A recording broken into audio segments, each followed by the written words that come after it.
So are you seeing an increase of interest in home theater products because of this? Are you And talking to me? yep, that's you. Okay. That's your question. So So you want to know if there's been if we've noticed an increase in home theater? yeah, I mean, what have you seen has changed because of COVID? Are you Well, getting more hits?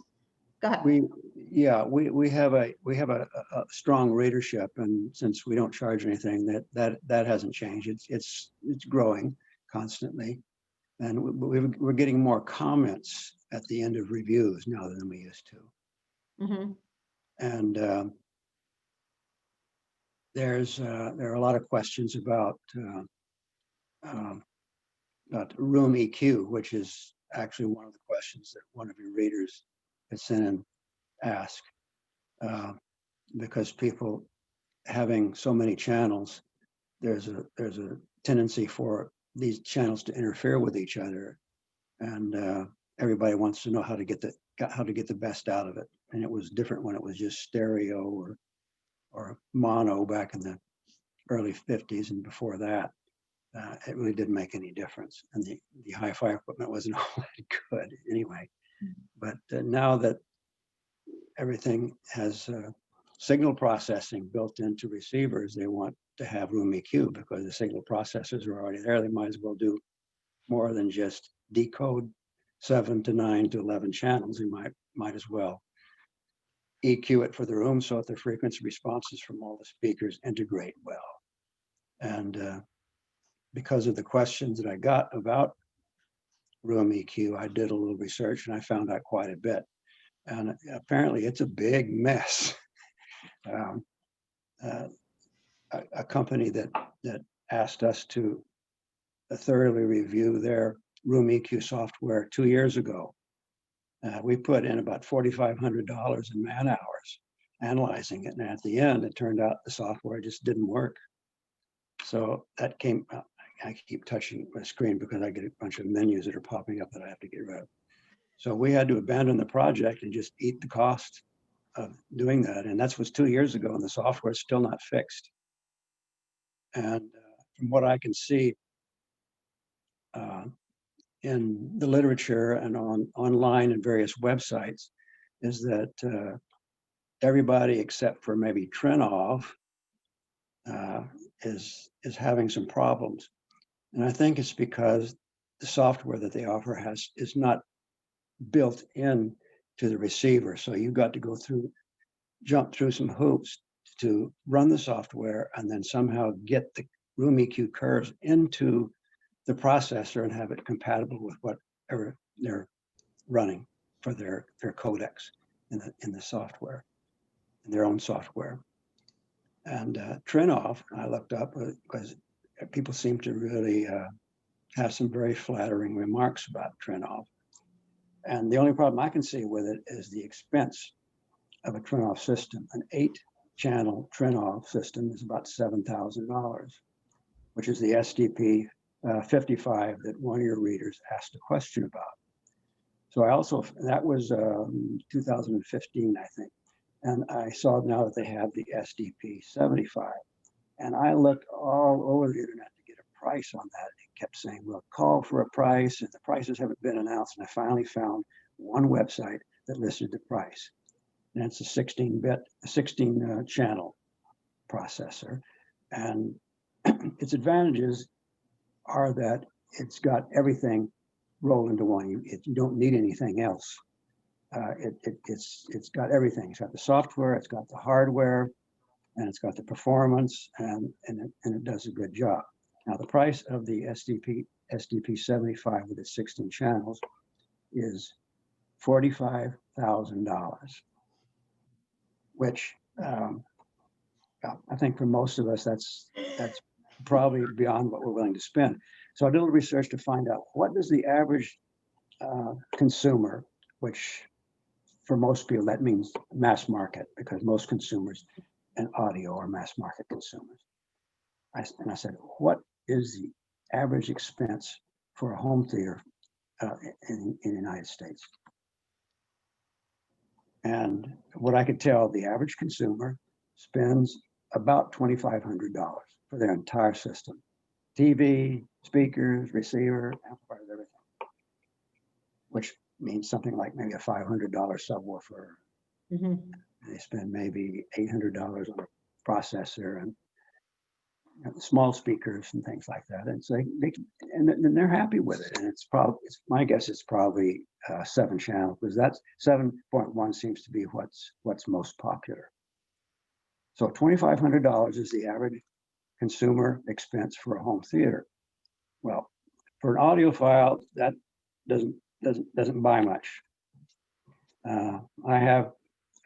I'm a big fan of subwoofers, so I've spent a lot of money on subwoofers. That's where I probably spent maybe a bigger share of the money that I have on subwoofers than I spent on other things. And I've got 3 Velodyne DD18 plus subwoofers that Velodyne's no longer in business. And I bought them a long time ago. And just one of those is $6,000. So that's almost 3 times what the average consumer spends on their entire home theater. And there's a question now that one of your readers has submitted about subwoofer, direct live, bass control, I think, DL. You want me here? I can read the questions. Hold on, let me find. All right. So this is, yeah, so Peter sent this one. Do you think the Dirac Live bass control will eventually become the de facto standard for multiple subs? I know that they have many problems, from slipped ship dates to half-finished products to current state of maybe it works for some people. Do you plan on doing a tech article on the DLBC? Well, we will when it's working properly and reliable. We got kind of burned when we spent those huge number of man hours working with the manufacturer that had software that they thought was working. And we had some very talented people, much smarter than I am. One of them has a PhD in electrical engineering. And I've got some other people that are really knowledgeable. So they did all of the analysis. I didn't do the analysis because that's not my area of expertise. And they said, this is definitely not ready for prime time. It just isn't working. And that was 2 years ago. Now, the subwoofer software that you're talking about is subwoofer optimization software. And DLBC, there's another one called MSO that I looked at, which is multiple sub optimization, I think. And it's a free software that you can download to Windows. But the number of requirements that it has to make sure that it works, everywhere from microphones and all kinds of other software compatibility issues that you have to deal with, means it's, you probably got about a 10% chance of having this thing work with whatever system you've got. I keep getting these menus popping up on my screen. So to answer your question about are we going to review some of these subwoofer optimization programs? Yes, when we can be sure that we're not going to be wasting our time.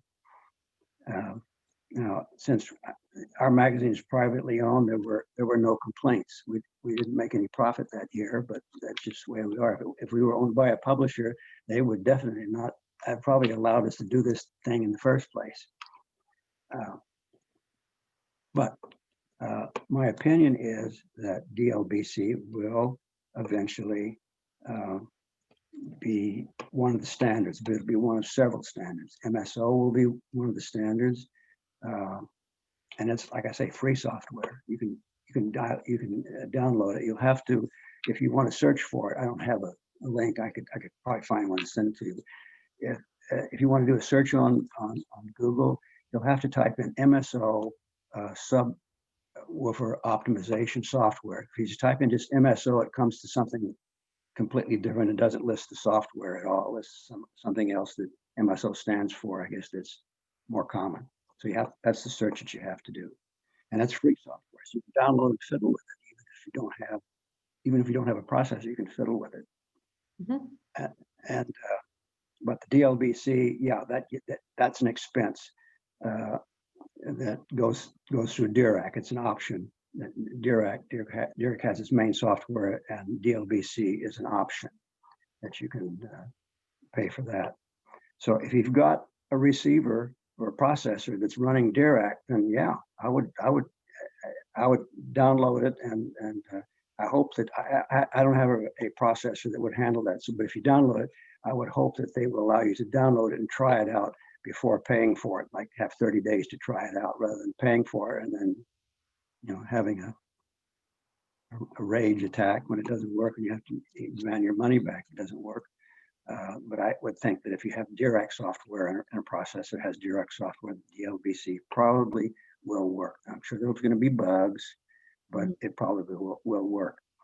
And standing waves are a problem that subwoofers tend to have. So subwoofer optimization software is probably more important and will benefit you more than just the general, 20 to 20 kilohertz room EQ software, because standing waves and where they interact and produce either an augmentation or a room suck out are not as common in the higher frequencies. So you have, I know that actually Peter has, I think Peter has 4 subwoofers, because Manny believed that you should have 4 subwoofers, 1 in each corner of your room to get rid of your standing waves. But you have 3. So actually, I have 4. Oh, you do have 3. Okay. I have 3 Velodyne DD18s, and I've got right now a 4th subwoofer that I just finished reviewing, which is a Martin Logan dual 12-inch sub, which is really nice. And so I'm going to try to integrate that and see what happens. Just put them all 4 together and run a mono signal through all 4 of them with a frequency response sweep and see what I get. But what I did find, just running a room response curve with just the one Martin Logan subwoofer, that the frequency response only varied by 5 dB SPL, 5 dB SPL in the low frequencies. So, the curves that you see on the software marketing pages, I think they like to show you the curves that you start out with without the optimization to vary as much as 20 dB. So it makes it like, my goodness, we've got to fix this up. But I only found 5 dB variation just using one sub and 4 different locations. Oh, and Peter actually corrected. He said the 4 sub ideas from Floyd Tool and Company. Okay. Yeah. I heard it from Manny. And Phil asked a question. Would you use the same subwoofers for home theater and music purposes, or are there differences? Well, I would say that it's probably more important to have a really good subwoofer for music, because with home theater, what you're dealing with are sound effects, and most of them are generated by software. They don't go outside and record a real jet engine, or a sonic boom. It's all just generated. And so if a subwoofer tends to produce a lot of harmonic distortion with, a rocket engine, say a Star Cruiser from Star Wars movies going across your screen like it did in the first one. That was one of the first scenes, with a huge Star Cruiser going across the screen. And my daughter, who was 5 years old at the time when we saw it in 1978, she was sitting next to me. She took a lot of that. She said, "I'm going to go tell Mom." So, but the sound effect, it doesn't matter. The distortion is not going to really matter very much, because it's generated anyway. So have some harmonics will just make the bass more intense. It won't sound unreal. But if you're using a subwoofer for music, yeah, it's important to have a good one, because the harmonics will make the sound not, it will distract from the quality of the reproduction of the instrument. Say a string bass, for example, it would sound kind of boomy and it wouldn't sound natural.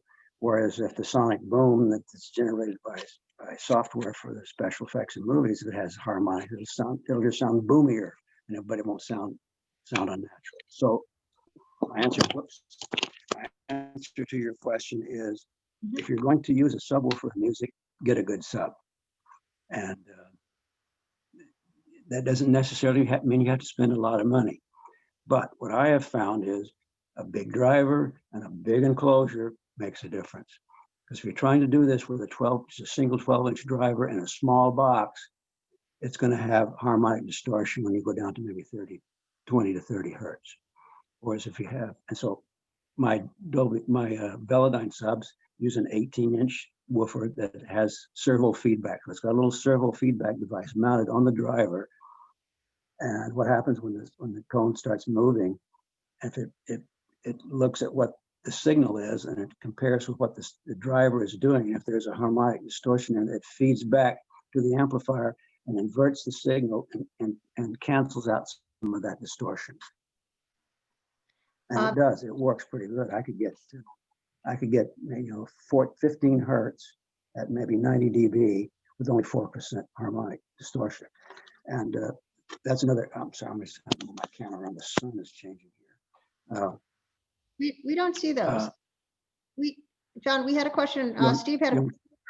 Aren't you worried about localization when you send a mono signal to all 4 subs?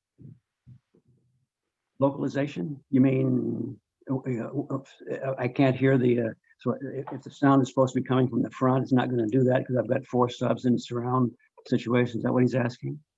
I guess. Yeah. Well, I think that happens, but I would only use the mono signal to 4 subs just for testing purposes.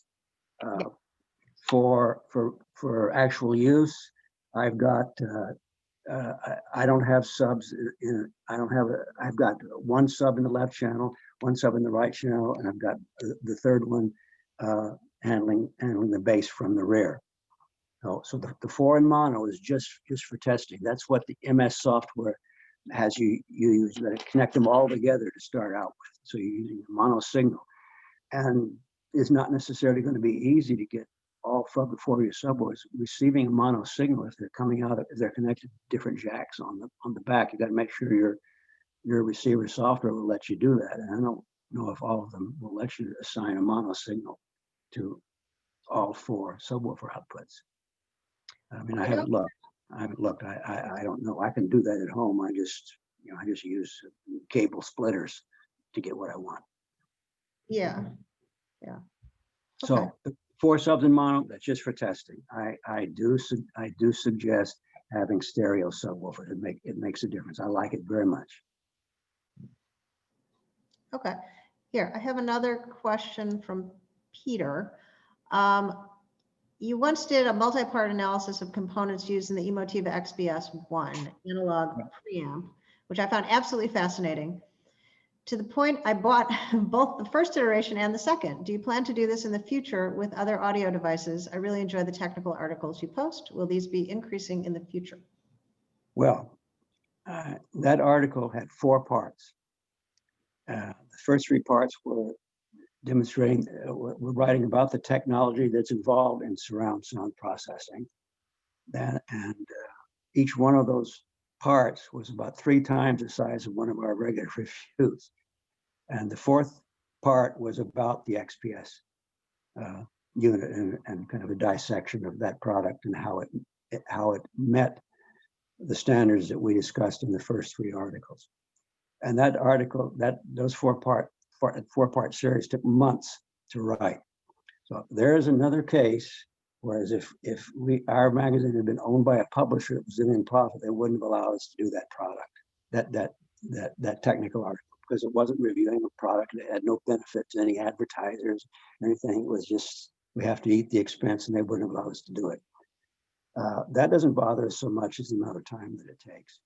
And by the time you get an article like that reviewed, the manufacturer often comes out with a new version of the software, so it makes the article dated quickly. But yes, we do plan to do other articles like that, but not necessarily on a surround sound processor. We're going to be doing something on tube amplifiers, which we think deserve a resurgence, just like vinyl, like vinyl channels. And I've got some interesting comments I think your readers will probably like that I found on the kind of the history of what happened to tubes when transistors came around and the differences in the sound that a tube amplifier makes compared to a solid state amplifier. And there's a lot of things that cause that to be different. So the next technical article we write, I wish it would be about one of the surround sound processing codecs, but I can't find anything that is working well enough that I want to spend that kind of energy. Next one we'll probably do will be on the differences between tube amplifiers and how tube amplifiers are designed, the parts that are used there that are different than the parts that are in solid state amplifiers. Does that answer his question? I hope. I don't know, maybe not. I think so. Right. Okay, how about, let's talk about wireless speakers. So is WISA, Wireless Speaker and Audio Association, catching on? It appears LG is the only TV manufacturer to have signed on. Okay. WISA stands for wireless speaker and audio. I guess they decided to put speaker before audio so that it could go WISA instead of WIAS. But that's what it stands for. And about a dozen manufacturers have signed on to this, and it has specifications for hardware and software that will allow you to connect a USB output from your high def TV, if it has one,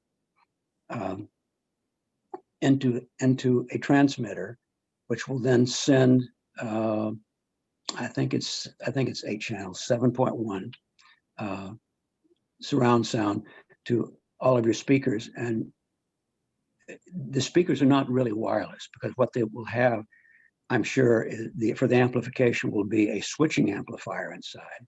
Switching amplifiers, which I can describe in more detail if you like, allow for very efficient power. They don't take up, they're about 95% efficient with the electricity.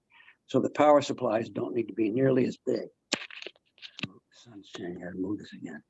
The amplifiers don't really have to be as big as they would if you were just running a standard class AB solid state or tube amplifier.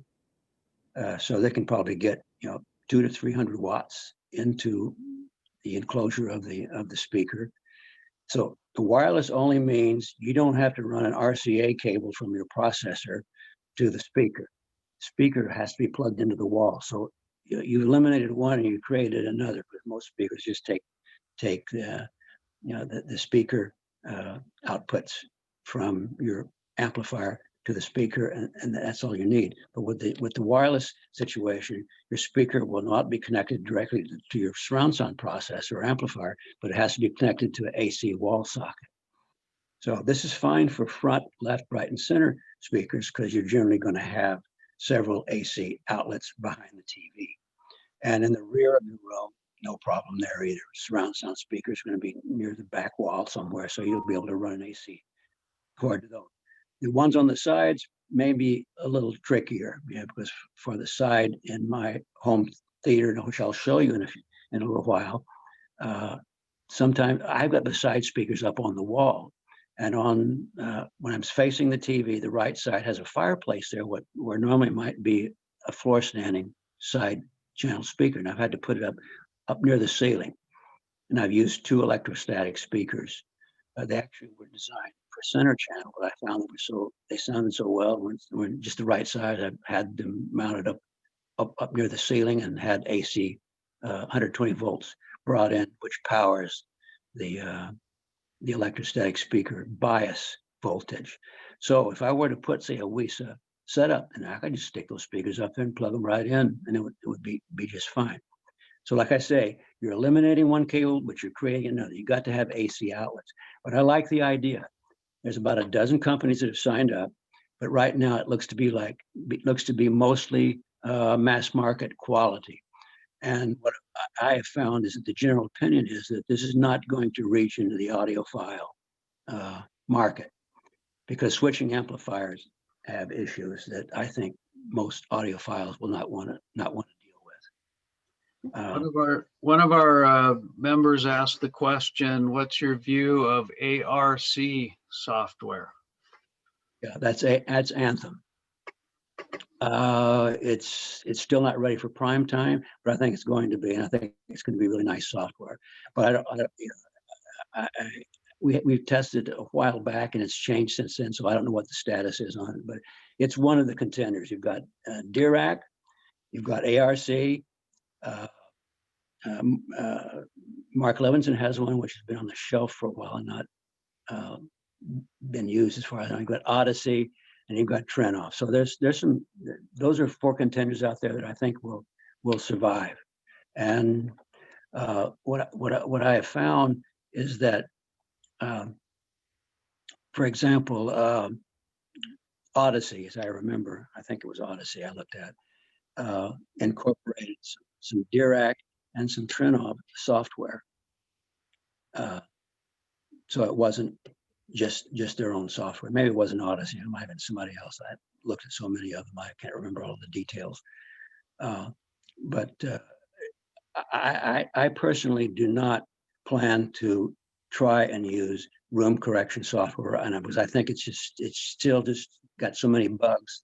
I've got enough to deal with, just handling 7.1, and I use the brute force method with my speakers instead of room correction software. I've got 600 watt amplifiers for the front, left, and right channels, and for the rear channels as well. And I use electrostatic speakers in the rear and ribbon speakers in the front. And like I say, I've got 3 big subwoofers, and they've got 900 watts in each subwoofer. So I've had to wire some things with 240 volts, because what I found was that my wall voltage would drop down to 100 volts when I was driving everything. So that's another issue you have to deal with and have to think about, is your wall voltage. So when you listen to, or when you watch movies, what dB do you typically play it at? For music, I don't tend to listen to it really loud, because I listen to it in the evening. I want to relax. I don't want things blasting. For movies, I crank it up. But I crank up the bass more than anything else, because it gives me the sensory experience I want without the high frequencies at that same volume, which might damage my ears. So I don't listen to the voices and just the chirping sounds of the guns that they use and that kind of thing. But I have the bass cranked up, and it gives me the experience that I want. And so I listen to home theater movies relatively loud, let's say 85 to 90 dB.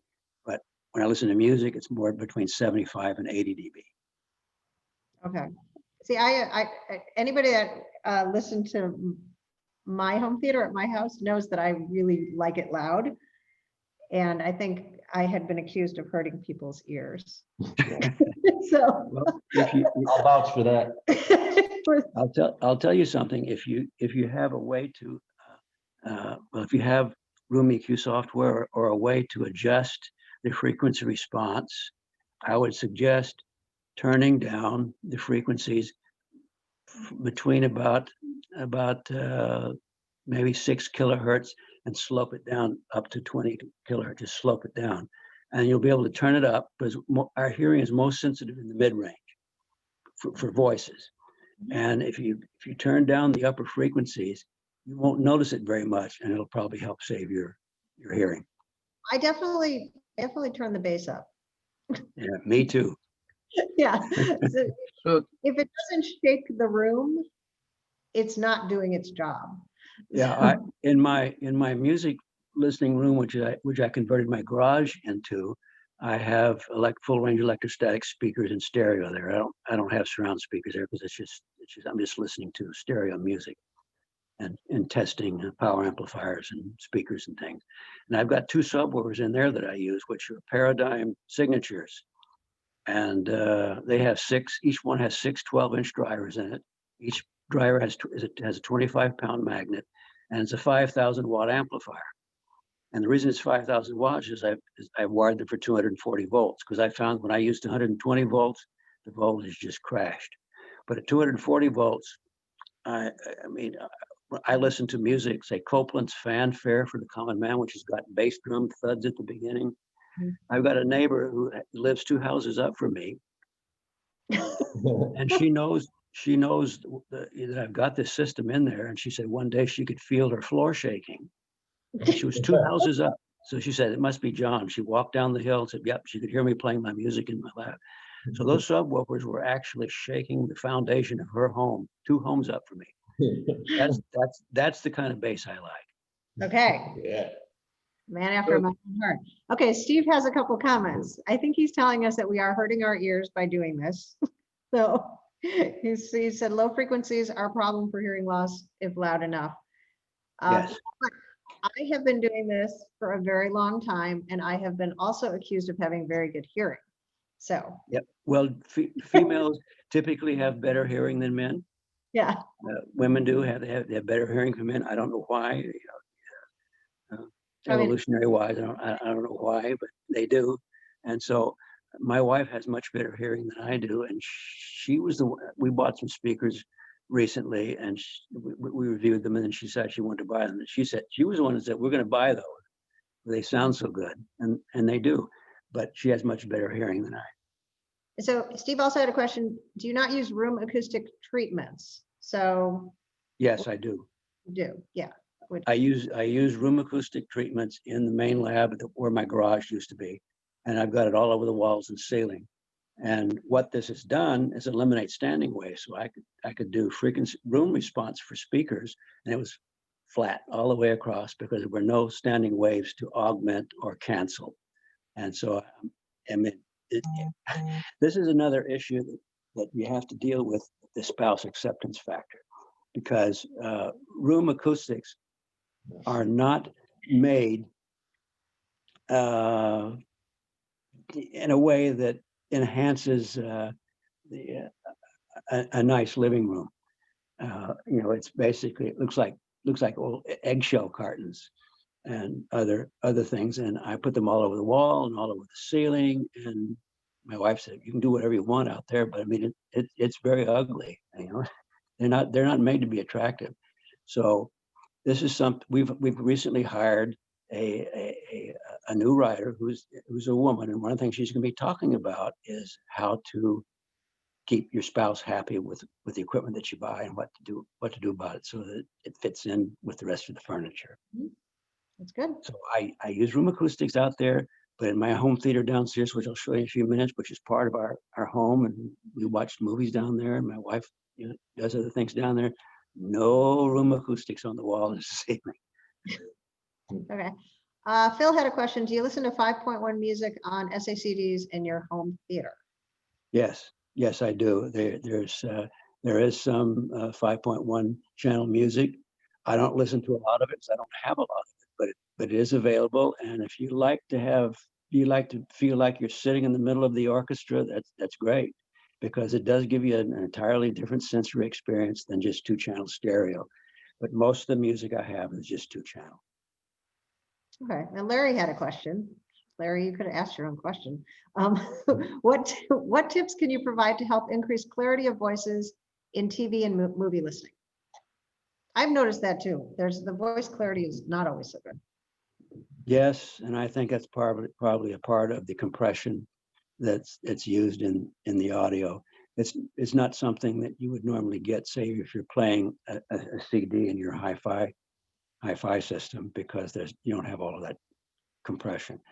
But for companies to stream movies to us in a way that's economic to them, but also in a way that they can handle tens of thousands of customers all at the same time, the signal is heavily compressed. I noticed the same thing. You sound like voices going, and it's hard to understand what they do. Voices lie in the mid-range. So if you have an EQ, you can fiddle around with that and eliminate some of the high frequencies, and so that you're just getting the voices in the mid-range. And you can crank the mid-range up a little bit. I forgot what I was going to say now. The subwoofers. I found that when I was testing subwoofers, that if I set the crossover frequency to be, the crossover frequency on subwoofers, they generally have a way of adjusting up to maybe 70 or 80, or maybe even 100 hertz. And if you have small bookshelf speakers, you might be tempted to set the crossover frequency at 100 hertz or maybe 80 hertz. What I found was that if you set the crossover frequency of the subwoofer down around 40 hertz, this eliminates a lot of boominess that otherwise pops up in the subwoofer. And most bookshelf speakers will respond down to about 50 to 60 hertz. So if you set the crossover frequency on the subwoofer to 40 hertz, it's not a brick wall. It's not a brick wall drop off. It's a slope, kind of like that. So here's the subwoofer. I don't know if is this the right side of your screen or the left? It's left. Okay, so I'll do it this way. You set the subwoofer crossover at 80 hertz. Above 80 hertz, it kind of does like this. You see, up to maybe, it doesn't just go straight down to 80 hertz, it kind of goes like this. And the crossover from your the high pass crossover frequency for your bookshelf speakers, if you set it at say 60 to 70 hertz, it's doing like this. Like this. Right here is 70 hertz, that's the crossover point. The slope goes like this. So the combination of the slope of your high pass from your main speaker and the crossover slope from the drop off from your subwoofer do like this, and they add up to be kind of a flat response in that general in between crossover area, and you won't miss those frequencies. So try that. If you've got a small set of speakers in the front, left, right, and you're setting your crossover frequency in your subwoofer to 80 or 90 or 100 hertz, try changing it down to about 60 to 70, or maybe even 40, which is what I did, and then setting the high pass crossover from your main speaker at about 70, and the additions of the slopes right here will add up to give you a flat response, relatively flat response. You might have to fiddle around with it a little bit, but that's what I found. I got rid of a lot of boominess in the subwoofer by setting the low pass of the subwoofer to about 40 hertz, even though the bookshelf speakers that I was testing only responded down to about 60 hertz before they dropped off. So I set the high pass for that speaker at 60, subwoofer low pass at 40, sounded perfect, no boominess, and there was nothing missing in between the 40 and the 60 hertz crossover. So I'm not sure I answered any question. I've rambled a lot. I'm trying to get the Q&A and the chat questions and the ones that are emailed in. So if I miss your question and you're sending it in, sometimes I get to them later. Kevin had a question. What speakers did your wife purchase when you had mentioned she wanted those? Sona's Favor Lillian. Oh, Of course. okay. Yeah. They weigh 225 pounds each. They had this in effect. I'm 75 years old. I can't lift stuff like it anymore. I mean, I could, but I would regret it for 6 months. So they sent two big guys out with the factory representative to unpack them and set them up for me and calibrate them for me. And excuse me for saying this, but one of the unpackers who was lifted and carried him with his friend. He took two people. They started to lift one of the speakers up, and the guy that was lifting up the bottom said, "Oh shit," because they were so heavy that it was difficult even for two guys. Excuse me for using that word, but that's what he said, and it was heavy. Those speakers are very heavy, but they're really nice.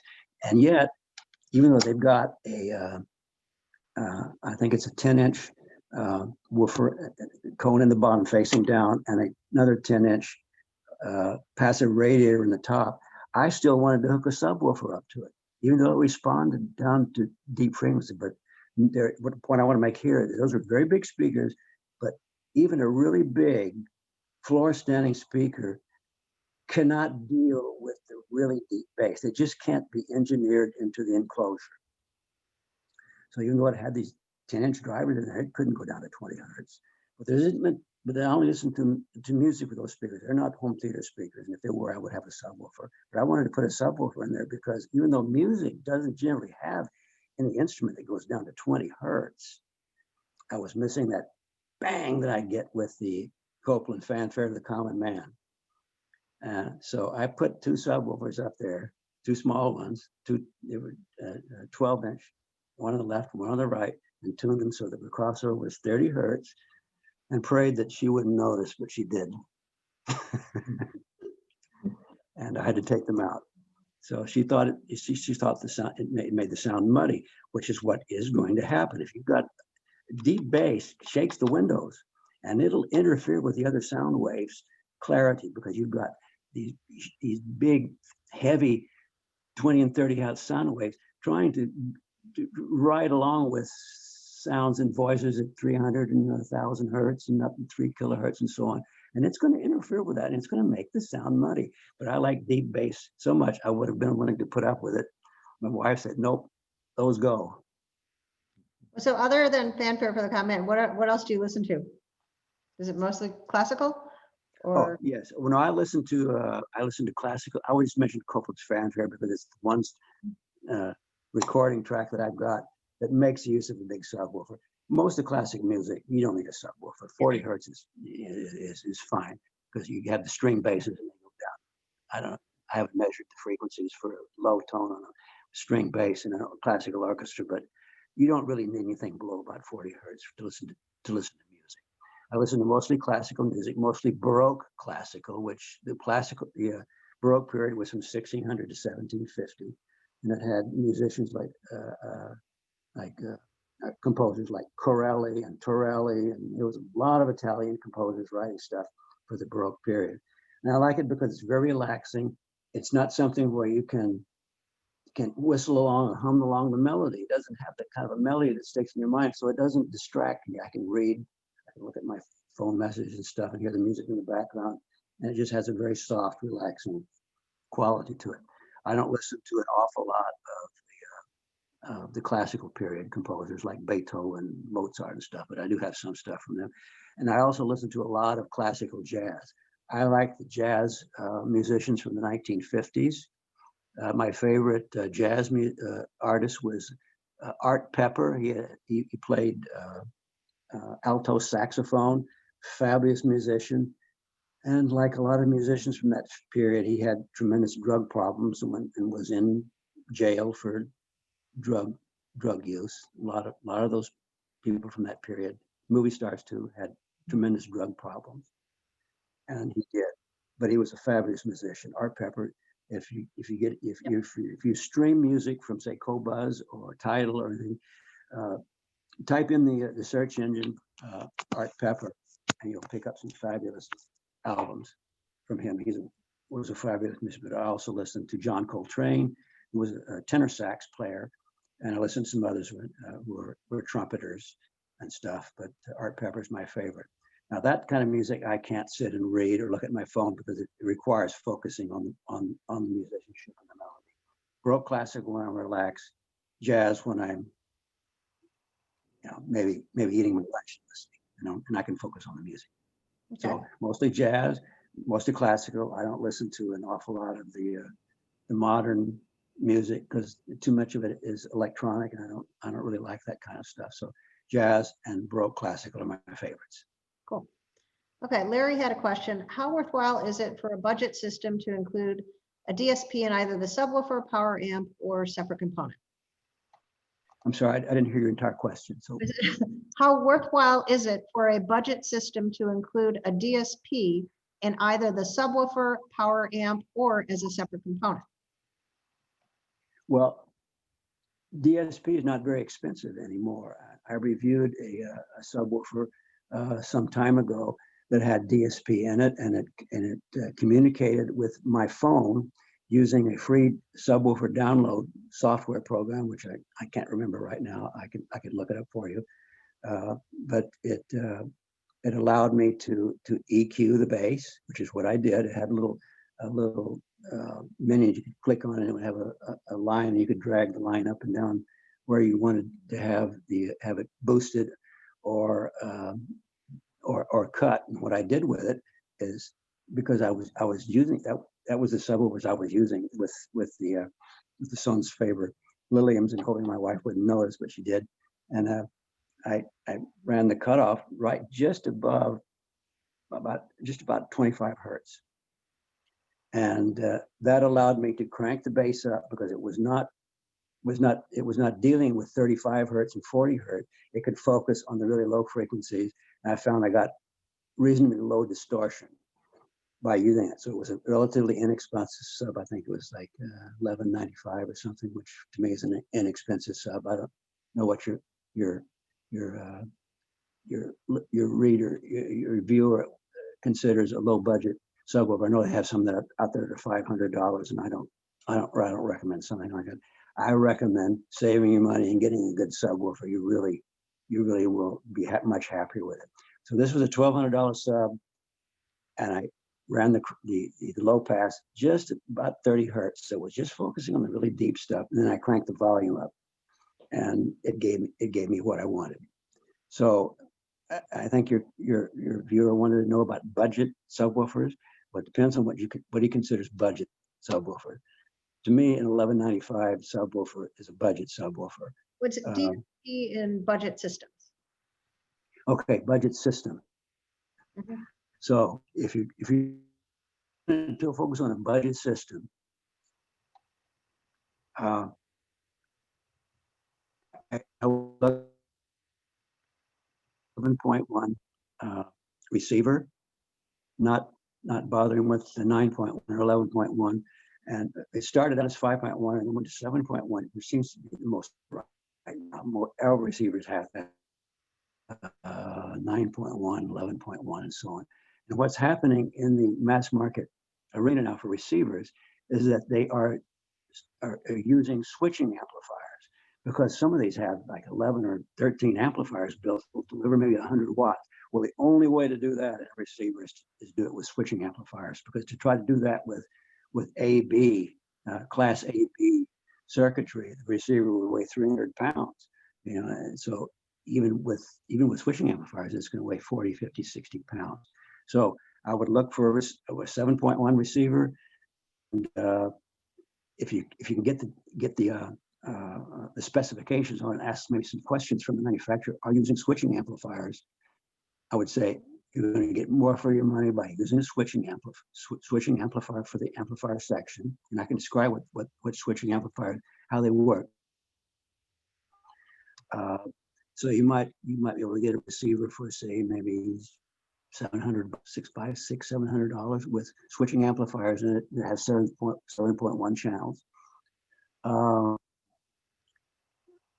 As far as movies go, I would say don't get a player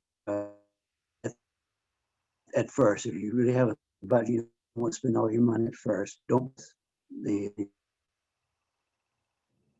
get a streaming service like I think there's Amazon Prime and one other, I can't remember. You can look it up on the internet, which streaming services offer 4K. It's not very common right now because it takes up so bandwidth. And I've got something else to say about 4K. Let's say $6.95 for a receiver. I would spend maybe about I would get some probably some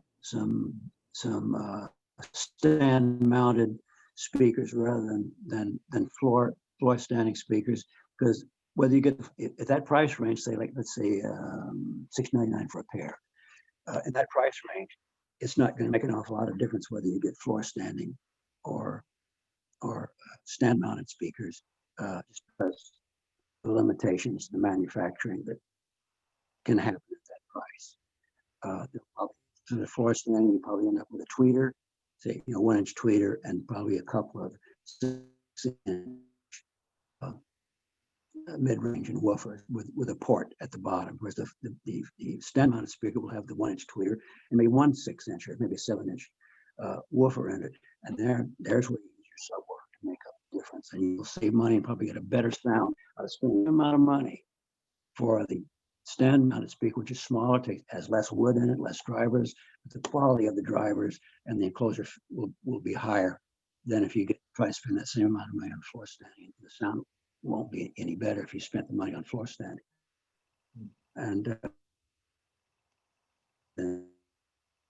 say $6.99 or $5.99 for a pair of speakers. I would say don't buy the $500 subwoofer, because you'll get tired of it so fast. We listen to the boomy sound. I mean, that's just the way it's going to be. So it's $500 and you have to have an amplifier and a driver and a decent magnet on the back. You're not going to get something that's much more than, I don't know, eternity room hi-fi system. We're listening to it at 65 dB while you study. put off buying the subwoofer until you can afford one. Get the streaming service from Netflix or wherever that has 4K. Your receiver will make sure that it will pass through 4K signal. And there are now some TVs out there, some flat panel TVs that have 4K. They're like $399, $499. Get one. I bought a 50-inch 4K Samsung TV. Paid I think $399 for it, and I use it in my kitchen. Yeah, it's crazy. I would put up with having a little bit smaller screen size, and you'll get better. You'll get higher quality. I've seen some stuff that are like 65 inches for $299 on sale. Well, you know that's not going to last very long. If it costs $299 to the customer, you know, and Costco probably has to pay $199 for it. It's probably cost $75 to manufacture. We'll just, you know, think logically how long that's going to last. It's not going to last very long, and you'll have wasted your money. So I would suggest saving the money. Don't say, well, I have to buy it right now. I would save my money to get the better quality TV. Get a 4K, get a smaller screen size. You'll get a lot for your money. So you'd be able to stay well under $2,000 even after you've saved up a bit to get that nice subwoofer. I would spend, yes.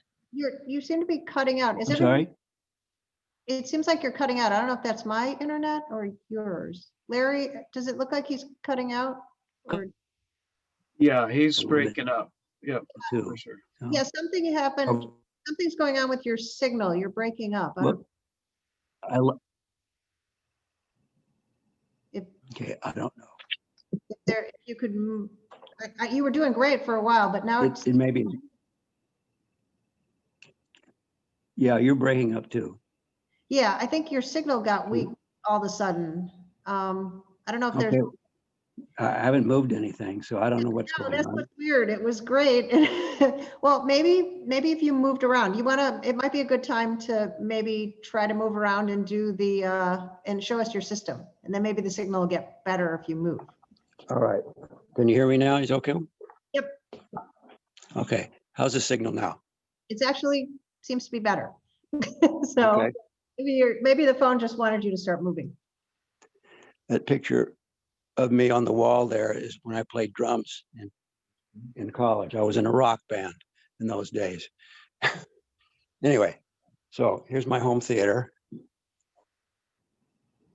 There's not an awful lot of light in here. I've got, and I think the image is reversed. So that ribbon speaker you see on one side by the photograph, that's on your right side, right? Yep. Okay. So that's actually my left channel speaker, because what you're getting is the image reversed.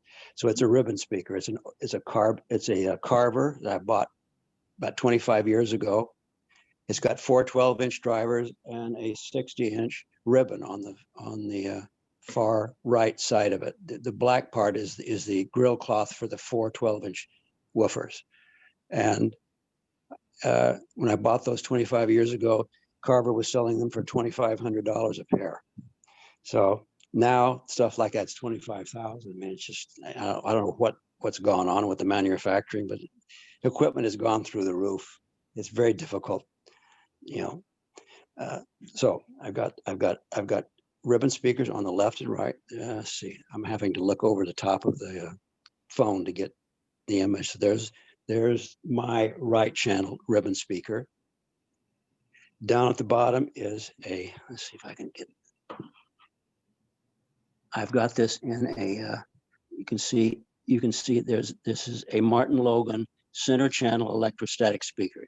It has electrostatic panel in the center and 2 6-inch drivers, one on either side to handle the bass, because a small electrostatic panel like that won't handle deep frequencies. And I've got it covered with a plastic thing that goes over the top of it, because my cats, they destroyed the first one I have by urinating on it. Oh. And it's a good thing they didn't do that when when I was running the system, because it has like, I don't know, 1,000 volts on the electrostatic pad. Anyway, so I put I got a replacement, put a plastic cover. Now, right behind that, I'm sorry if the camera's wiggling a lot, but I'm having to look over the top and look at the front of the picture. Right in the center now, above the electrostatic speaker is one of my Velodyne subwoofers. I've got one there. I've got one on my right side. And you can see part of it sticking out to the side of the ribbon speaker. You're seeing it on your left, but that's my right channel. And I've got the second subwoofer over. Let's see, I'm sorry. You can see it sticking out just to the side, just below the TV panel. You can see it sticking out to the side of that ribbon speaker. So I've got the three Velodynes in front, one wired to the left channel, one wired to the right channel, one wired to the center. And then I've got this, which is the Martin Logan. Let me just get around here so I know I missed my reflections. Yeah, I'm sorry. I'm trying to do this. There, you can see that's just the top of the subwoofer. And this is a very interesting stuff. You have to press here to get, and I don't know why they did this. I really need two hands to do it. It's got a glass panel that you push on one side and it lifts up, and you use the other hand. I don't have the other hand to do that right. You pull that up, and it's got, there I go. There are the controls. So this is not, it's got a volume control, and then it's got a 25 hertz control that you can use to boost the 25 hertz region or shut it, close it down a little bit, attenuate it a little bit. And the crossover frequency control is right there. And it goes from about 80 hertz down to about 20 hertz.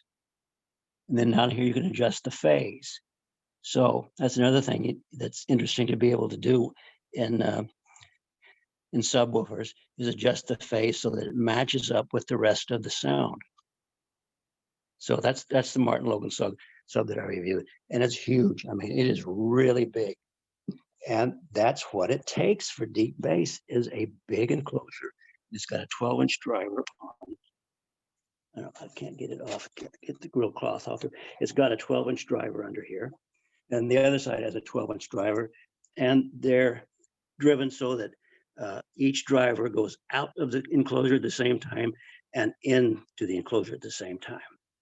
Now, for subwoofers, this is fine. You wouldn't do that for the mid frequencies and the high frequencies. You do it for bass, because deep bass is non-directional. It kind of just fills the whole room, and you can't. The deeper the frequency, the less you're able to tell exactly where the sound is coming from. So that's one reason why you don't necessarily have to put, say, the rear surround subwoofer in the back. I mean, it's nice if you can, but I can't fit this behind my couch. So I'm going to find another place to put it and just experiment with it and make sure that the frequencies that I have it set for, I'll be able to hear, and it won't sound like it's coming from the wrong place. So placement of a subwoofer is not as critical as placement for the other speakers. Deep bass, you can place pretty much anywhere. So you can put it in a corner. If you have a small subwoofer, you can stick it in the corner, and it acts like a megaphone, and you can get the bass amplified. So you can get better bass by sticking it in a corner.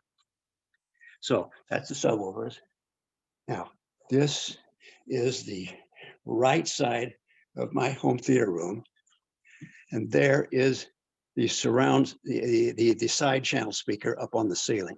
Sorry, I'm not doing very well with the camera here, but there's the fireplace I mentioned right there, and up near the ceiling is the left channel. Sorry, the right side channel speaker. It's the same. It's the center channel design. The Martin Logan. It's the same one I have in the center of the front. And I bought two more of them because they sounded so nice and were such a perfect size. I bought two more of them to put one there as the side channel, and it works fine. I've got it wired. I had an AC socket put up there 120 volts to supply the bias voltage. And then on the other side of the room, I've got the left channel. And it's the same one. It's the center channel, the Martin Logan center channel speaker. And it works great as a side channel.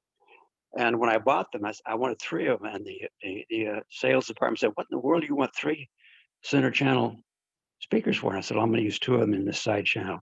And it works great as a side channel. In the rear, I've got 2. Let's see. There it is. This is my left channel rear speaker, and it's a Martin Logan electrostatic speaker that has a woofer in the bottom of it because it's not a very big speaker.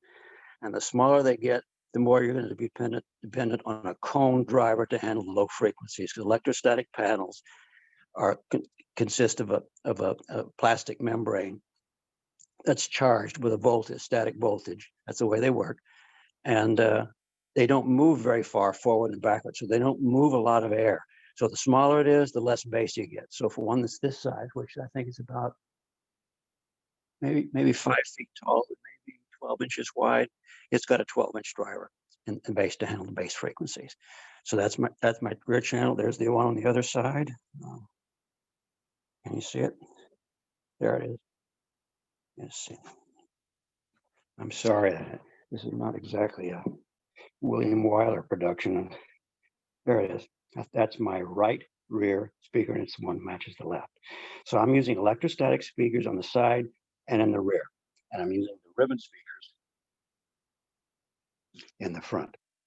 And I like ribbon speakers. I like flat panel speakers, and there's several different types. There's magnaplanar speakers, which Magnapan makes. There are ribbon speakers like this one, and there are electrostatic speakers, which I also use. So those are the 3 types of flat panel or otherwise called planar speakers. And they have different technologies, but they all kind of do the same thing. They move a flat membrane instead of a cone in and out to produce the audio signal.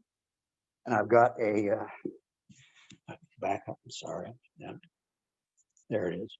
I've got a Sony 75-inch. It's not it's a 4K 4K TV, and I paid, I think, $6,000 for it a number of years ago, and the technology has changed tremendously since then. This was just a standard LED panel, so it has all the problems of LED, which is mainly blooming of the video because it uses a backlighting system, and it's broken down into different sections, but there's only this section lighting can only go to such a limited small size, so the light bleeds through in adjacent areas. So I'd like to get rid of this and buy a modern one. And a 75-inch now would cost me maybe about $2,500. So the price has dropped by 60%. So that's my home theater system. Oh, well, I got the amplifiers. These are these are my power amplifiers that drive my side channels and rear channels, and they are let's see, they're past laboratory. I think they're called X600. They're 600-watt monoblocks.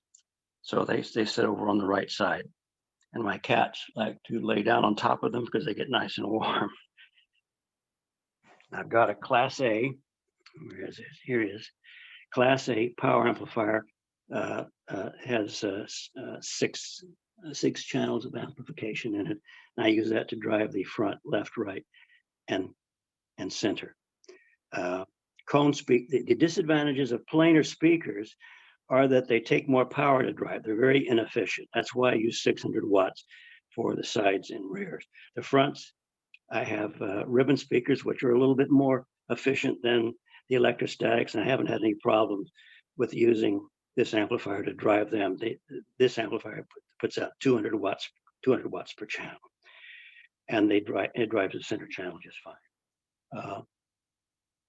And I've got here, let's see, this is making a mess of this.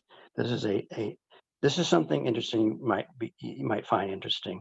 I have a processor, and it's the Emotiva XMC-1. And but I also have is this Past Labs standard class.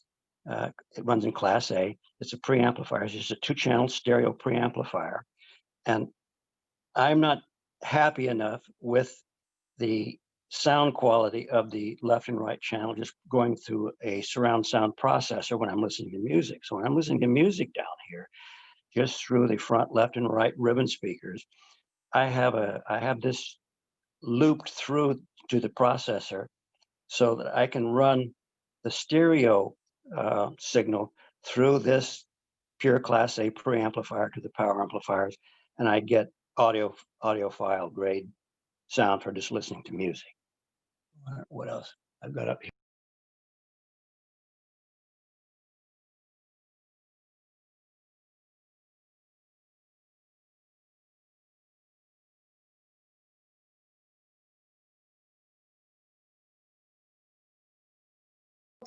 John, you muted. Can you unmute yourself?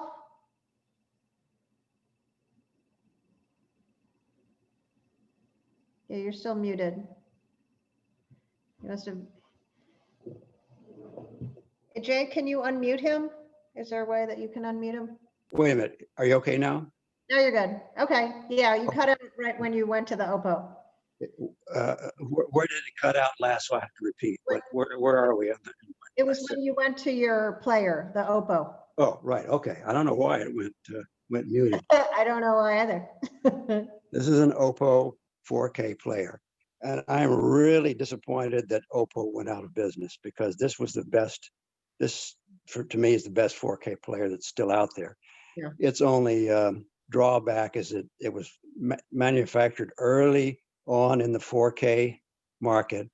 So its DAC, which, although it's really quite superb, will not handle anything above a DSD 64 SAD type of signal. So there's an internet store where I can buy DSD.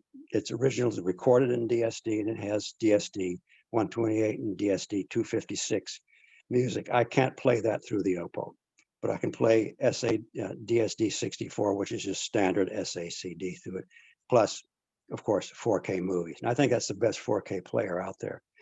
But like a lot of other people, I'm moving to streaming to source everything. I like the idea of being able to stream music, and I have upstairs. I have an Auralic streamer, music streamer, digital audio music streamer. What makes it so good is the DAC that's inside.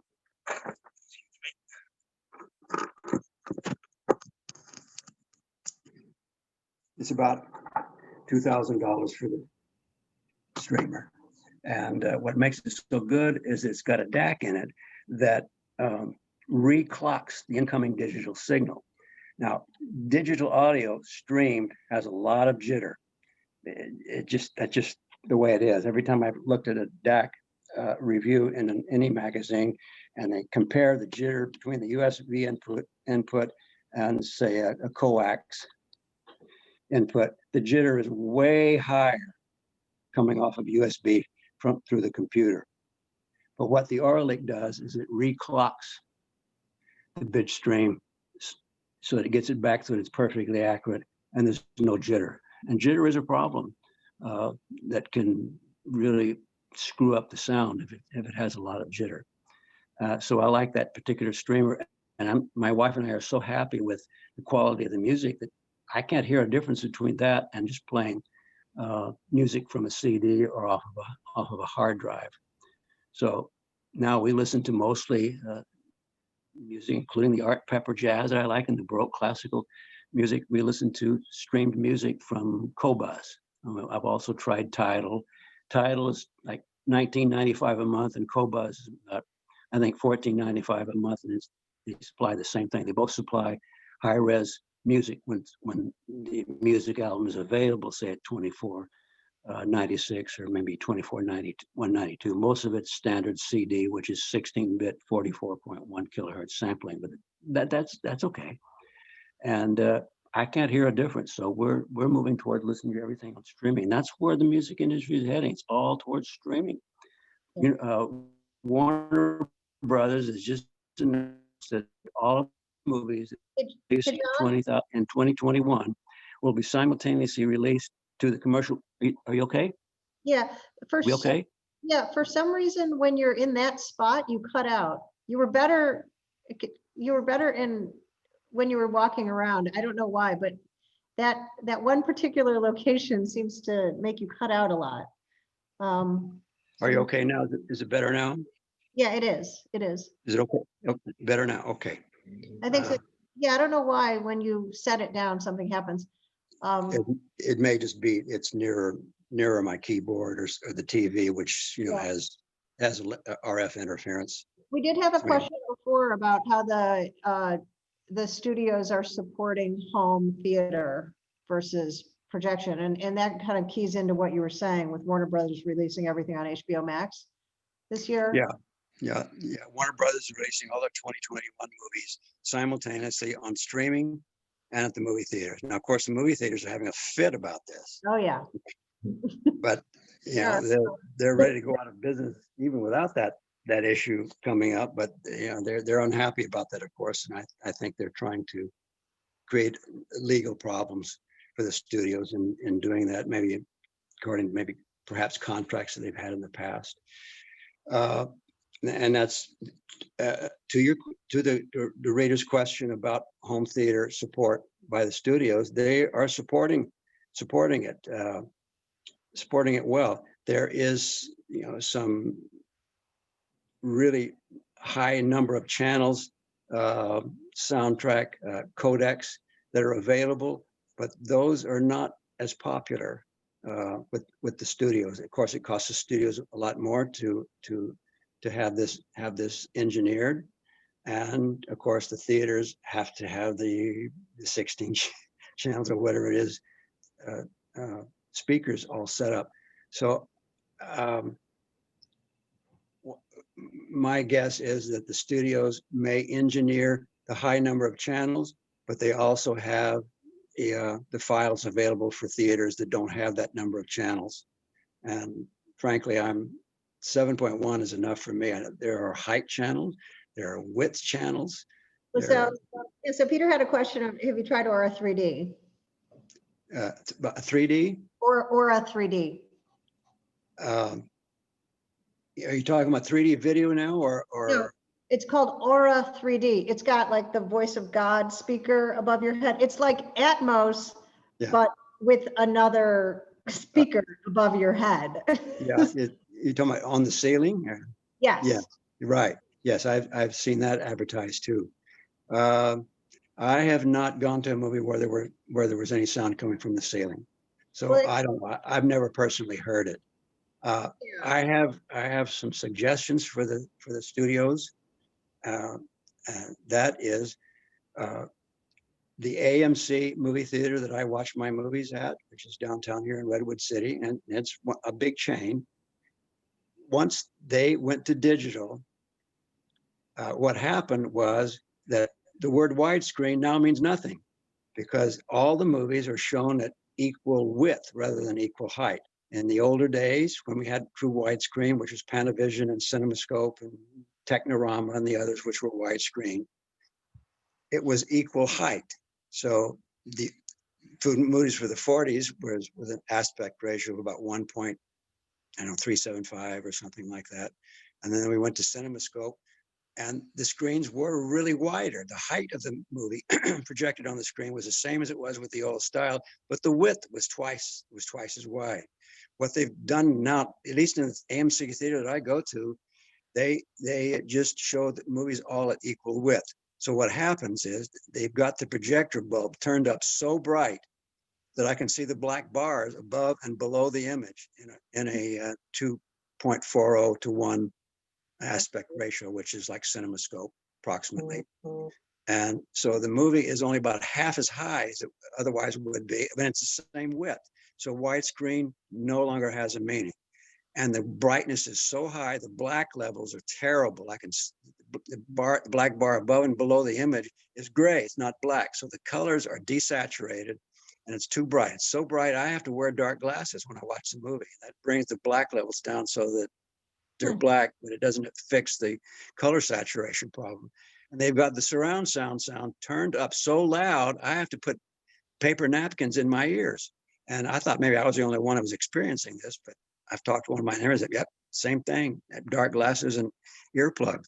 So if the theaters want to get us back into the theaters, I believe they should adjust the brightness so it has a decent black level like we would have at home. We're getting a better picture on our TVs at home than the movie theaters are because they have the brightness turned up way too bright. It's screwing up the black levels and the color saturation.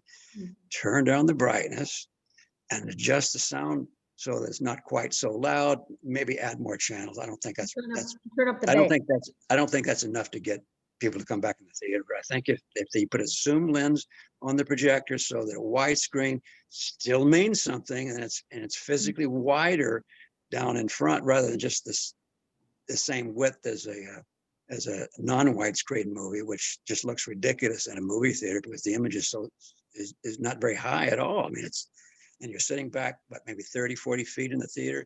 It's the same angular view that you would get on your home TV.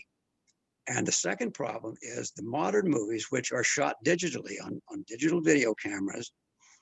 They may be shot in 6K or 8K, but I've looked online to find what the actual processing of the image is. And even though they're Ultra HD, maybe shot originally at least 4K, the digital intermediate is 2K. And then for the release, they upsample it back up to 4K. So it's not really 4K video at all. It's 2K that's been upsampled.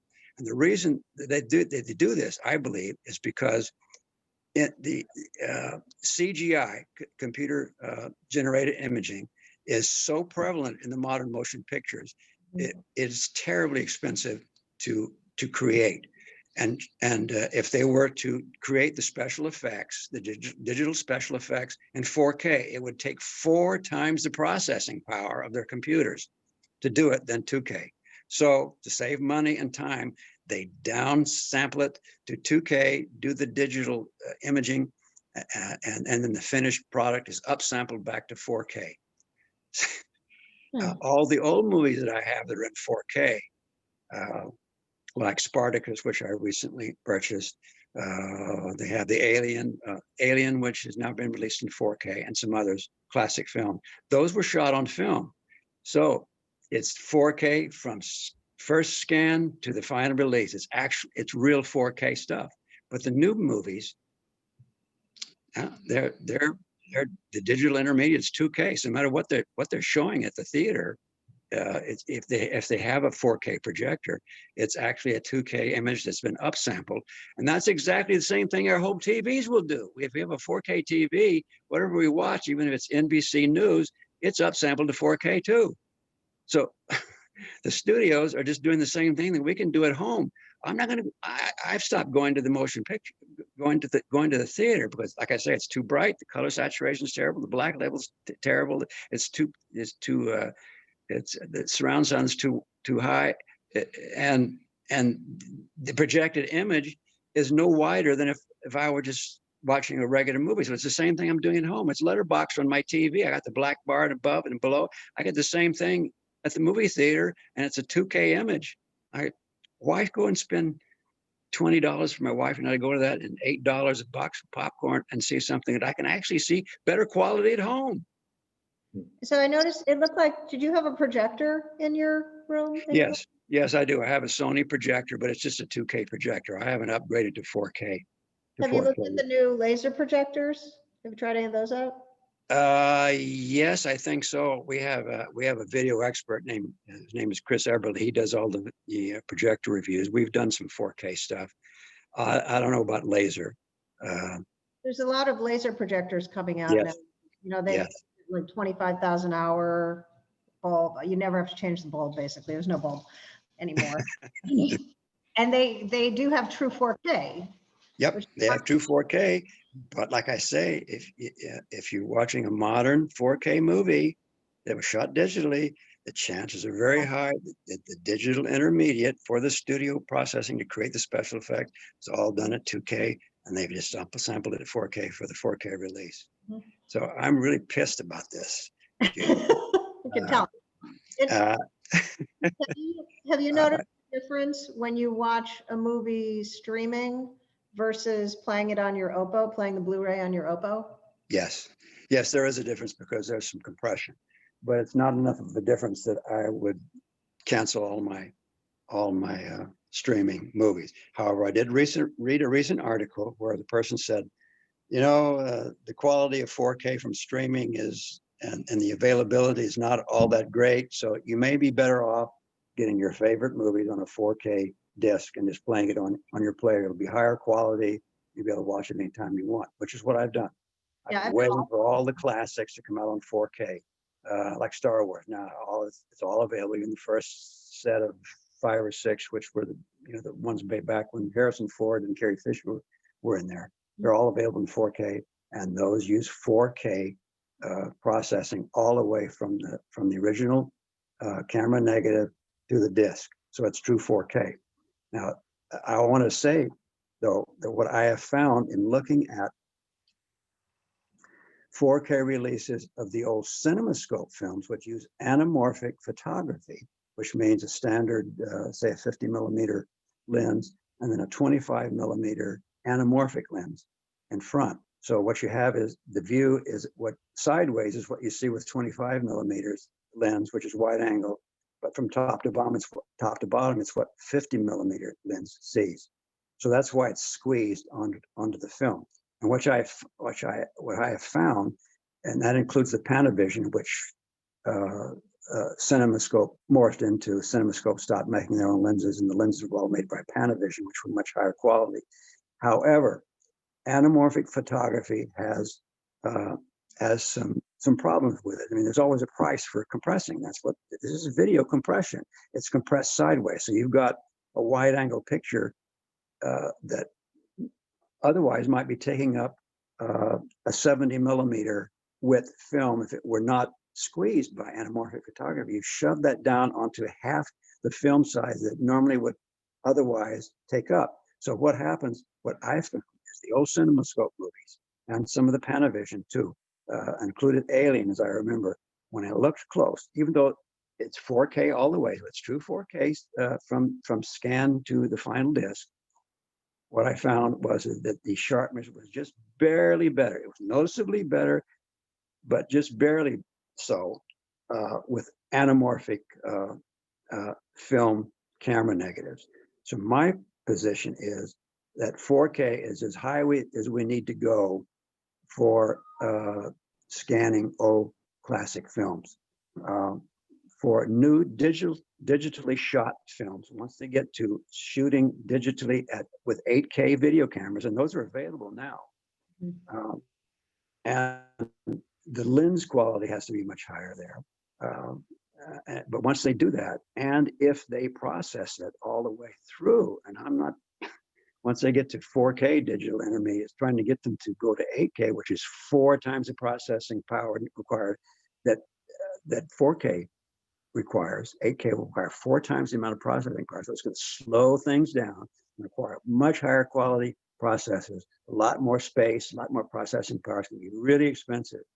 But once they do that, we can talk them and say, look, if you want to sell us 8K, we want an 8K movie. We don't want something shot at 2K or 4K, not scaled to 8K. My 8K TV will do that itself. I don't need that. I would suspect what we'll have are images on home TVs, and you'll need probably a 75-inch 8K TV or larger to see the difference. I mean, it's not going to be worthwhile to have that on a 50-inch TV in your kitchen. You just wouldn't be able to see it. I will buy into it as long as the movie is shot in 4K. It's the digital intermediate is 8K and the final disc is 8K. That's fine. I will buy into it. But 4K is as far as we need to go for the old anamorphic photography film movies were shot in CinemaScope and Panavision. Okay. So John, we've got about 23 minutes left, and I want to make sure I get to everybody's questions. So I'm going Okay, to hop through. Again, I'm sorry if I missed somebody's question. We had a question from Phil about any streaming services better than others, say Amazon versus Apple TV. Any preferences? well, like I said, there were two streaming services that offered 4K. And as I remember, Amazon Prime is one of them because I subscribe to Amazon Prime, and I can't remember the other one. It might have been Apple. The others don't have 4K. Netflix? However, if you don't have a 4K TV, if you have just a standard high def TV, then probably any of the services that you find that have all the movies that you want on it, you just have to check them out because not every streaming services offers the same catalog. A lot of them have movies you might want to watch that are missing. They don't tell you why are they missing. It's just a digital file they need to store, but they do. So what you need to do is check out that if you have a standard HD TV, not 4K yet, then probably any of the streaming services are going to work fine. You just want to locate one that has the type of movies that you like. Okay, I like old classic films. My favorite movies are all from the 1940s, and those were the days. That was another thing I wanted to say about what we have now in the movie theaters. We've got movies. Disney. I'm sorry, what? Disney has all those classic movies on now. Do you have Disney Plus? Okay. If No, all I have is Amazon Prime. No, they're But, all on Disney Plus. yes. Check Disney Plus. It's amazing. The movie. Okay, well, I'll check that out. Yeah. But what I like about those movies, they didn't have surround sound. They didn't have CinemaScope. It was all about the acting, the script, and the cinematography, the classic Hitchcock films, and so on. So the movies are really good. What we've got now are, and maybe it's just the audience what they prefer. I'm sure what they're delivering is what the audience wants. But what we got now are no longer movies with big stars like Humphrey Bogart and John Wayne and Ingrid Bergman and all that. What we got now is just a sensory experience that they're delivering to us. It's something with incredible high dynamic range and all that kind of thing, and tremendous CGI effects and huge amounts of surround sound. So we don't have movies about stories anymore. It's a sensory experience. Yeah, and I don't like that. Yeah. We had a question from Peter about speakers, ported versus sealed. It says, I've been told that ported speakers have 2 resonance frequencies and sealed speakers do not go as low. How do you feel about their relative quality? I prefer sealed speakers. And the reason for this is that they go lower and they don't have the distortion that a ported or a speaker that has a passive radiator, because the sound that's coming out of the port is not in phase with the main driver. It's coming out of the port or the passive radiator, but you have the speaker cone moves, and then you got to wait a couple of milliseconds or so for the air in the enclosure to reach the port and go out the port. So the air that's coming out of the port is not in phase with the movement of the driver, and neither is the passive radiator, which is even slower. It's got a lot of mass. So the passive radiator is going in and out slightly behind the driver, and that causes distortion. But the advantage of a ported speaker as a subwoofer is that it will play louder. So if you have a small subwoofer, the chances are it's going to be one that's ported, because a small subwoofer is not going to have a lot of power and it's not going to have a big driver that move a lot of air. So it's going to have a port so that it will play louder. But what you're going to end up with is more distortion. It's going to be a little bit more booming. So I prefer sealed driver subwoofers. All the subwoofers I have now in my home theater, all 4 of them, the 3 Velodyne DD18s are sealed enclosure subwoofers, and so is the Martin Logan. So that's the difference. Ported will play louder, so it's really nice. It's a nice design to have if you have a small subwoofer. But for a large subwoofer, I would suggest going to sealed because it will play deeper and less distortion. Okay. And Larry had a question. What are your thoughts on open baffle or infinite baffle speakers for music listening? Open baffle is what I've got with the Carver ribbon speakers. The 12-inch drivers, I can go behind the speaker and touch the drivers. They're not enclosed. They're just mounted against a flat big, large, I don't know if it's a piece of plywood, it's got veneer on it, but it's probably plywood underneath, about an inch thick. And the 412-inch driver is starting from top to bottom, 1, 2, 3, 4, just above each other, and it's open baffle. That's something that you either have a taste for it or not, because the electrostatic speakers are essentially open baffle too. The sound is coming out the back, just out 180 degrees out of phase with the sound coming out the front. You can get some cancellation problems with that, but you don't have the problems that are created by putting a driver in a box. I mean, if it's free to move, you're not going to have the resistance of the, say, two cubic feet of air that's inside the enclosure for the subwoofer that's holding back the driver. So open driver speakers have their advantages and disadvantages. I like electrostatic speakers and I like ribbon speakers. They're essentially open baffle. There's the sounds coming out the front just as much as it is coming out the back. But I like the sound. I like the sound. It's kind of a freer, more open, less restrained sound. But my wife prefers the cone speaker. She likes the Sonus Faber Lilium speakers better than anything else I have. And I've got speakers all over there. I got a room full of speakers in the garage. I got a room full of speakers down here in the home theater. I've got speakers upstairs in my 2-channel home listening environment. She prefers the cone speakers. They have a different sound quality. You just have to listen to both and decide whether you like it. Flat panel speakers, electrostatics, and ribbon speakers have really good transients because the driver, which is just a plastic membrane, is so thin. You know, it has almost no mass. So it's going to have less distortion in the mids and highs. If you use a flat panel speaker, such as a planar magnetic speaker, which has no cone woofers in it, there's a lot of distortion in the bass, which I found a huge amount of distortion. But distortion in the bass is less audible than it is in the mid-range and high frequency, so it doesn't bother me. So cone speakers will sound a lot more focused. Closed baffle speakers will sound a lot more focused. Open baffle will sound perhaps a lot bigger, a lot more open, because sound is coming out the back, it's bouncing off the wall, it's going up, up in the air. So it's going to sound less focused, more open, less restrained. So, it's just like anything else. You have to decide whether or not you like it. I don't think one is better than the other. Okay, I had another question from Peter. It said, I recently purchased and returned the new Monolith HTP1, which appears to be unique in 16-channel pre-pros. It had much promise, but was too unreliable for me to keep outside the 30-day return period. The final straw was when it wouldn't boot up. Do you plan to review this pre-pro? Do you think the future of pre-pros points to this type of device, which is apparently a Linux box, which is fully customizable? Yes, the Trinov is kind of like a Linux box too. And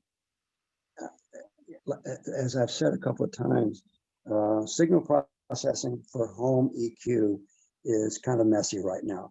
It would be nice if if all processor, you could just buy the software you want, connect your computer to your processor, put your processor on your desk and just connect with a USB and upload the software onto your processor and do room EQ.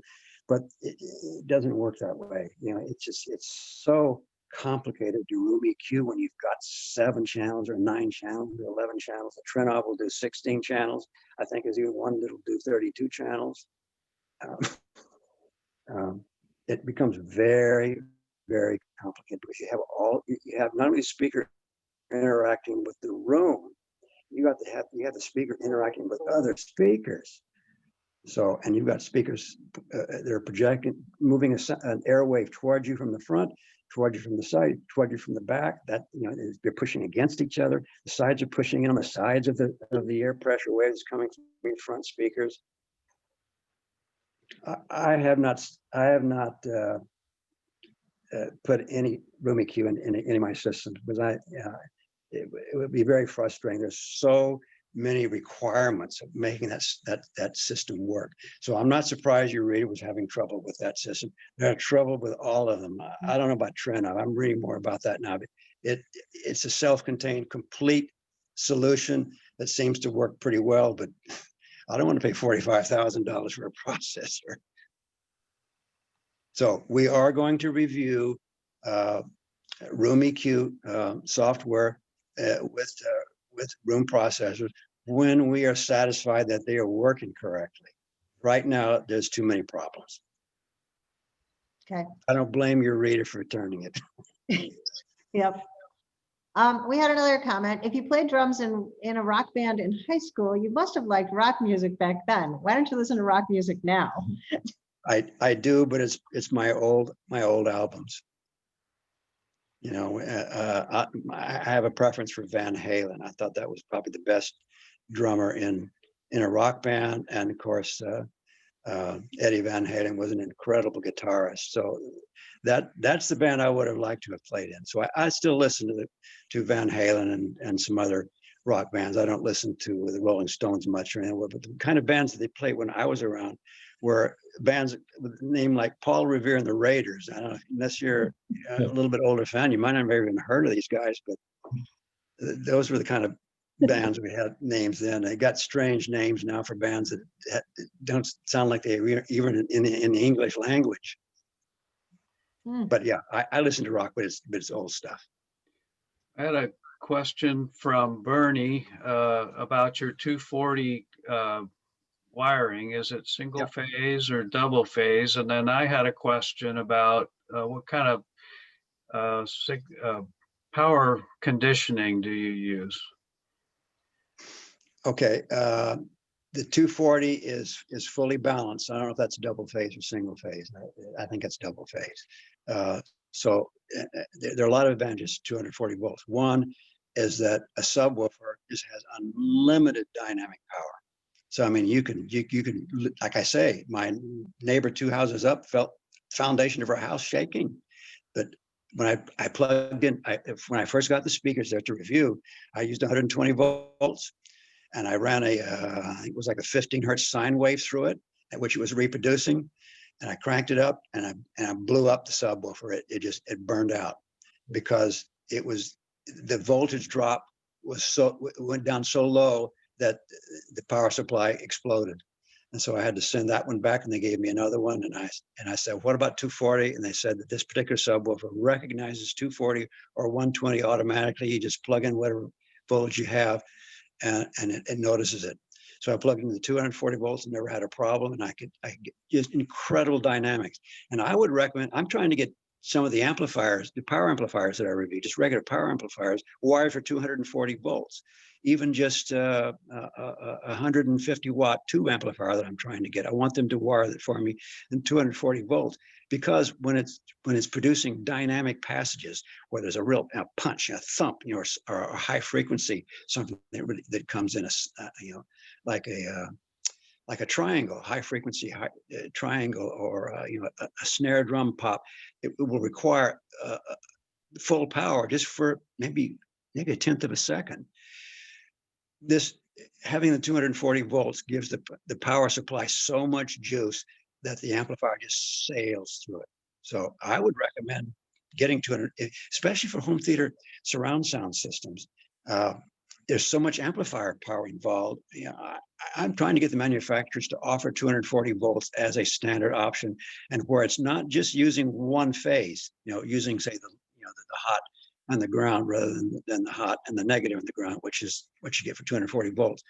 Those are 180 degrees out of phase. So what happens is that the voltage coming into your house at 240 volts, the noise that accumulates is in phase on both the hot and the negative. And when one of them is inverted to add to the other to produce the 240 volts, it cancels out the noise. And so there's a lot of AC line noise in there, and that's to some degree eliminated by using 240 volts. So there's several advantages there.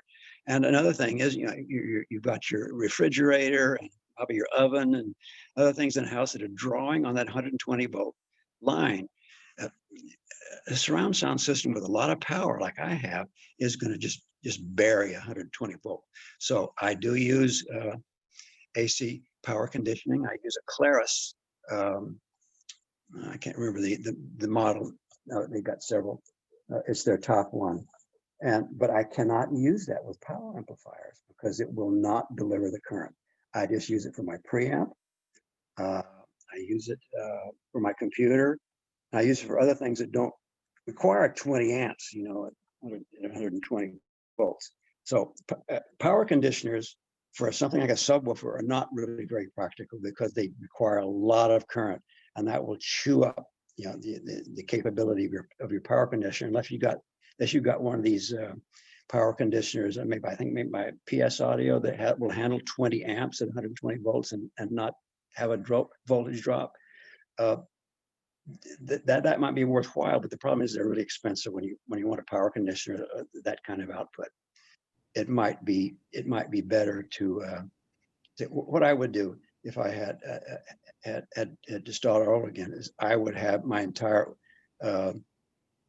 home theater powered by 240 volts, and I would use power conditioners that take 240 volts and down convert it to 120 volts. So I would have twice the amount of current available that I would have out of the normal 120 volt socket. I would plug my power amplifiers into those, and I would plug my subwoofers into those. So that would be the alternative to having subwoofers or power amplifiers that have a 240 volt socket on the back of them that you can use. Most of them, they're not available in 240 volt. So the next best thing would be to have a power conditioner that takes 240 volts out of the wall and down converts it to 120 volts, but you've got twice the amount of amperage capability, and you'll still get those good dynamics. So I use power conditioners, but not for everything, because there's not a power conditioner out there that will handle what I've got for everything. Well, we have one question from Jan. We have about 6 minutes left. She said, I have quad ESL 63 electrostatic speakers. I've had them since about 1990 and recently had them completely redone. Really love them for the kind of music I listen to, which is dominated by vocals.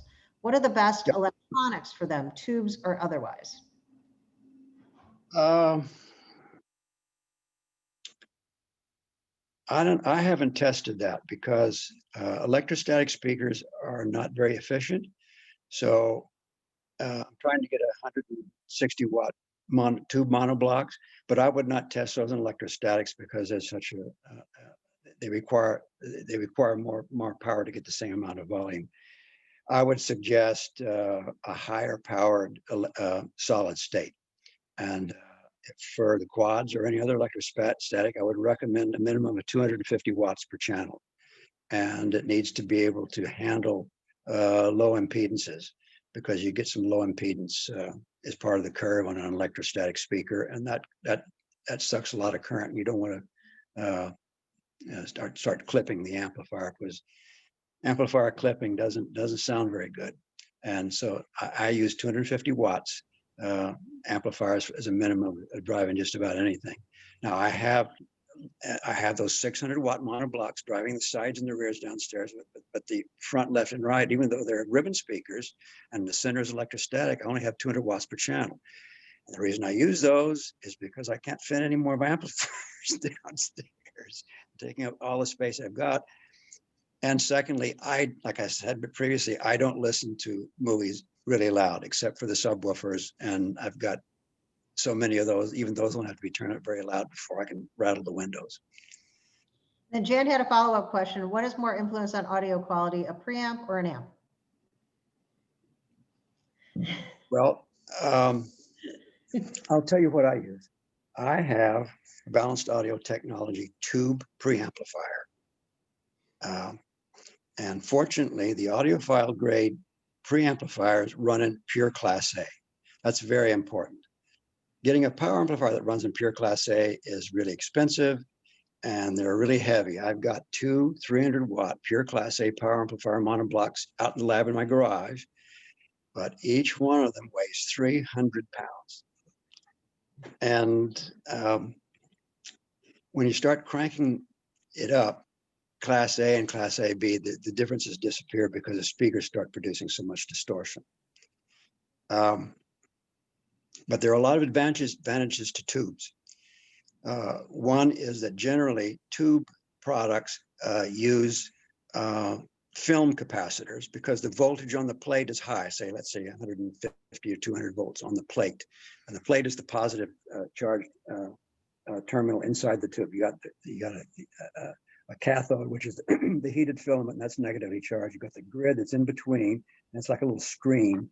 And then you've got the plate on the other side, which is positively charged. When the tube is working, the electrons flow from the heated cathode, where the heat causes an electron cloud to form around the filament, and then that's drawn across to the plate by the positive charge of the plate. The music signal goes on the grid, and what that does is modulate the flow of the electrons, and that creates your music. But for tube amplifiers, tube products, because the voltage is high on the plate, they require a different type of capacitor, and that's fulfilled by film capacitors, which are much higher quality than electrolytic capacitors. Film capacitors can go from, let's say, usually less than 1 microfarad in capacitance, but the voltage might be 600 volts. So it gives you the power you need. But for a solid state product, they are called current driven. And what happens there, the capacitors have to be low voltage, say 15 volts, but much higher capacitance rating, say 1 to 200 microfarads. They're very inexpensive, but because of, what's it called, a dissipation factor on it, they're not really great for audio, but the solid state industry is limited to that because of the type of capacitor that's available when it's a high voltage versus a low voltage. So tubes have a lot of advantages. My suggestion is to use a tube preamplifier which will run in pure Class A. It's going to have the film capacitors. It will have a fabulous sound quality to it, and use a solid state power amplifier because you'll be able to get more power for the same amount of money. Tubes run hot. They don't generally come in something. I mean, a 160 watt monoblock tube, that's a powerful tube amplifier. But 160 watts, for a solid state is not just medium level. You can get Macintosh makes a 2,000 watt solid state power amplifier. You're not going to find anything like that in tube. My suggestion is tube preamplifier, solid state power amplifier. That to me gives the best sound, and taking into account all of the compromises you make between tubes and solid state. So you got the tube preamp, which gives you the even ordered harmonics, which gives a really nice warm sound to it. There's all kinds of advantages to tubes. You don't have as much negative feedback. You've got those film capacitors. The harmonic distortion tends to be even ordered harmonics, even all the way up into the upper limits of the amplifier's capability, and even ordered harmonics are what happens naturally with a musical instrument. Let's say it's playing an F sharp. You got a saxophone playing an F on the saxophone. It'll have that fundamental frequency, which is the F, and then it'll have even ordered and third harmonics and fourth harmonics and so on, decreasing, which give it the sound quality of the saxophone. So you can distinguish that note playing by a saxophone compared to a trumpet. Tube amplifiers tend to produce more and more even order harmonics as you go up to the limits of the output, which mimics the sound of the musical instrument playing loud, compared to a solid state, which as you go up higher and higher power, you get into the upper limits of the solid state amplifier, it produces more odd order harmonics, which is very unnatural. It gives it kind of a rough, harsh sound to the whole thing. So, like I say, I use tube preamp and solid state power amplifiers in all my laboratories.